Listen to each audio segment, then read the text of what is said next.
যুক্তরাষ্ট্রের মধ্য পশ্চিমাঞ্চল ও দক্ষিণ পূর্বাঞ্চলের শক্তিশালী টর্নেডো ও ভয়াবহ ঝড়ে অন্তত ৩১ জন নিহত হয়েছেন। বিধ্বংসী এই ঝড়ে মিসরিতে সবচেয়ে বেশি প্রাণহানি হয়েছে, যেখানে ১২ জনের নিহতের খবর নিশ্চিত করা হয়েছে।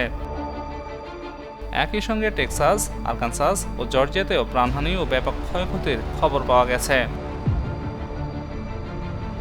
সংবাদ মাধ্যম বিবিসির প্রতিবেদনে বলা হয়েছে, স্থানীয় সময় শনিবার যুক্তরাষ্ট্রের কর্তৃপক্ষ টর্নেডোর তাণ্ডবে প্রাণহানি ও ক্ষয়ক্ষতির এই তথ্য নিশ্চিত করেছে। সেই প্রতিবেদনে আরও বলা হয়েছে, যুক্তরাষ্ট্রের বিভিন্ন অঞ্চলে একের পর এক টর্নেডো ও ঝড় আঘাত হেনেছে।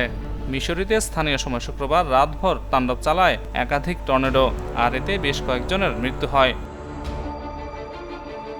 আরকানসাসে বেশ কয়েকজন হতাহত হয়েছেন। গভর্নর সারাহ হাকাবি স্ট্যান্ডার্ড জানিয়েছেন, জরুরি উদ্ধারকর্মীরা মাঠে নেমেছেন এবং পরিস্থিতি পর্যবেক্ষণ করা হচ্ছে। এদিকে টেক্সাসেও ভয়াবহ পরিস্থিতি তৈরি হয়েছে।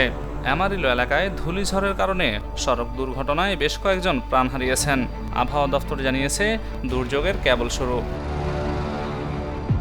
সংবাদ মাধ্যমগুলোর প্রতিবেদনে বলা হয়েছে, আরও টর্নেডোর আশঙ্কা করা হচ্ছে, বিশেষ করে লুইজিয়ানা, মিসিসিপি, আলাবামা ও জর্জিয়ায় আঘাত হানতে পারে। একই সঙ্গে উত্তরাঞ্চলে তুষারঝড়ের সতর্কতাও জারি করা হয়েছে। বাতাসের গতিবেগ কোথাও কোথাও ঘন্টায় ১০০ মাইলও ছাড়িয়ে যেতে পারে। ওকলাহোমায় এতটাই শক্তিশালী বাতাস বইছে যে সেখানে একাধিক ট্রাক উল্টে গেছে।